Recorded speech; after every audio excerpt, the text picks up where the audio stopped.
Mukadzi wako ari kupi? Asara kumba aramba kuuya. Uyu anotengesa uyu. Chitaurira pasika. Mai ukasimudza voice kuti vatamukondema kudai. Mega muna kuona kuti toni yashandiswa pamakutoti mukadzi uyu anenge asiripo. Iye angagoramba kuuya sei mwana ari kungochema. Akabuda kumba aenda unorakidza mama mwana. Ndo paakadzoka ndo mwana paakaramba achingochema asinganyarari. Mama vake? Hongu. Kwana mbuya? Wakadi kumuperekedza? Ndakangoterekedza aende ndozoendawo next. Listen to me, varume. Kana mukadzi akati aenda kumba kwavo, pamwe pacho imbomuperekedzawo, you will thank me later. Ende kana asvika ikoko, unofanira kuti ukafonera mukadzi umoda kutaura namai nini? Ipa mama phone, you will thank me later. Izvo ungoramba wakati duku uchitaenda kumba kwavo, amen. Nekuti ndiri kuoneswa in the realm of the spirit. Mudzimai wako paakabva achiti aenda kumba kwavo, vane kung'anga kwavakaenda, but kung'anga ikoko akanopiwa mafuta aakapiwa kuti azore kuti business rake rekuruka musoro maclients auye. Saka pane mix up yandiri kuona in the realm of the spirit. Nekuti ndiri kuoneswa ini mudzimai uyu aenda kung'anga ikoko, paakazora mafuta iwayo mwana ndo paakatanga kuchema. Ndosaka uri kuona mwana uyu haazi kunyarara. Chokwadi profeta haasi kunyarara.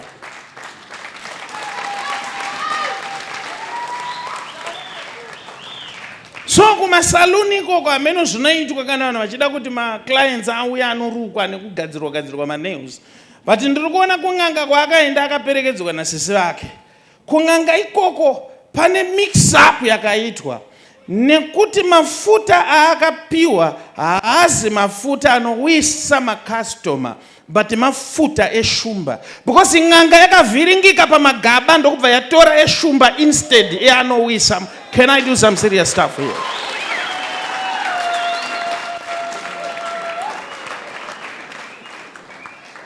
Iwo ukatozvitarisa iko zvino, pane kakurohwa nehana kaunoita kubva pakabva mukadzi wako ukamutarisa, pane kakungotya kaunoita so. Ichokwadi profeta, mazuva ano handisi kutombosvika kana padhuze naye.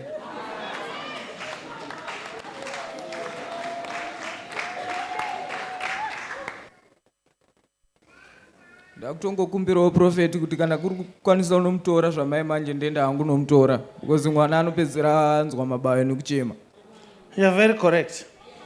Kana uchigona kutoina unomutora ukadzoka naye ndiri paservice pano, ndingafari. Chokwadi profeti, rega ndimanye. Manya hako mukomana.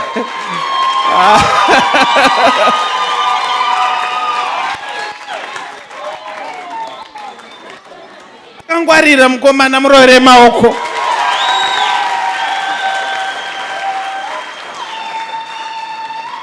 Utarise pagedhi apo. Mota. Goodness yenimesi iriyo amana tiburet batamutumwa uponesu. Prophet Tifredi, the Goodness and Mercy Ministries vanokuunzirai Restoration Night musi Friday 4 October 2024 pa Goodness and Mercy Ministries pakona pa Highland Road na Mshaya Bandi pa number 11403 Mshaya Bandi Road, Glenora B, Harare. Restoration Night ngo-9 ntambama kuze kuse yiphungwe udzanayi iphungwe mwine munhu wamwari Prophet Tifredi musi Friday 4 October 2024. kuti munzwe zvizere fonai pa 0712 528 094 kana pa 0778 059 270. Prophet Tifredi vanoti hazvibvumidzwe kuti paitike chinhu chisina kumbobvira chakaprofitwa. Yenimesi iriyo amana tiburet batamutumwa